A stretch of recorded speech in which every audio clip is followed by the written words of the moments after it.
Waktu kita bahas Reno 4, gue pernah ada pembahasan soal Smart Air Gesture. Jadi adalah fitur untuk mengendalikan smartphone tanpa menyentuh layarnya. Nah, di adiknya, yaitu Reno 4F, masih ada loh fitur Air Gesture ini, tapi ada perbedaannya.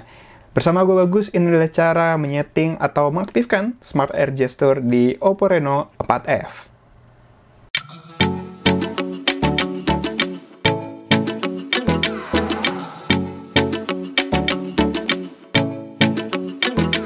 Sebelum kita mulai, jangan lupa untuk subscribe dan tekan tombol loncengnya juga ya, supaya nanti kita bisa kasih informasi yang lebih banyak buat kamu.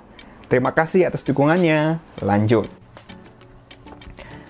Nah, jadi Air Gesture di Reno 4 itu, dia bisa untuk ngangkat tutup telepon sama mengendalikan sosmed. Nah, tapi kok di Oppo Reno 4F ini masih ada, tapi karena adanya perbedaan spesifikasi ya, maka kemampuannya juga berbeda. Di Reno 4F ini hanya untuk mengangkat telepon. Tapi meskipun begitu, fitur ini kayaknya cukup bermanfaat ya. Buat kalian yang mungkin tangannya kotor, tapi harus ngangkat telepon gitu. Nah, caranya gimana? Kalian tinggal masuk ke setting, convenience tools, terus ke gesture and motion, ke Air Gesture. Nah, di sini kalau udah bara udah hijau berarti fitur udah aktif. Tapi biasanya sih kalau misalkan kalian baru mulai, biasanya nggak aktif.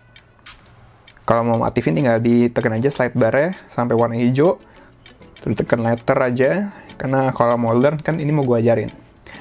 Oke, langsung aja kita coba ya. Nah, di sini ada telepon masuk, recordnya mati ya, biasa. Di sini ada telepon masuk. Caranya, nih punggung tangan ya.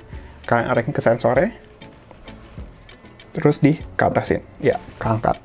Gitu aja caranya. Tapi sayangnya memang nggak bisa buat nutup telepon sih. Tuh, nggak bisa. Ataupun nge-reject juga nggak bisa.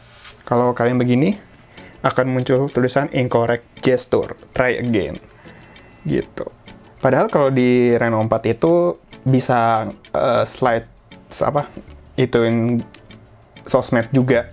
Tapi kalau di sini cuma terbatas untuk ngangkat telepon. Ya wajar sih, karena memang Reno 4 dan Reno 4F itu membawa spesifikasi yang berbeda. Tapi setidaknya kan punya, dan menurut gua ngangkat telepon itu adalah fitur yang paling penting di antara semuanya. Gitu aja, gampang banget. Sekian dari Bagus, jangan lupa untuk like dan share video ini. Tulis juga di kolom komentar pendapat kalian soal video ini. Tulis juga di kolom komentar pertanyaan kalian kalau misalkan ada pertanyaan. Follow semua sosial media yang ada di deskripsi. Kunjungi juga situs nexttrend.grid.id untuk update berita teknologi dan tech lifestyle terkini. Jangan lupa subscribe dan tekan tombol loncengnya juga buat yang belum. Terima kasih sudah menonton. Sampai jumpa di video-video Next Trend berikutnya.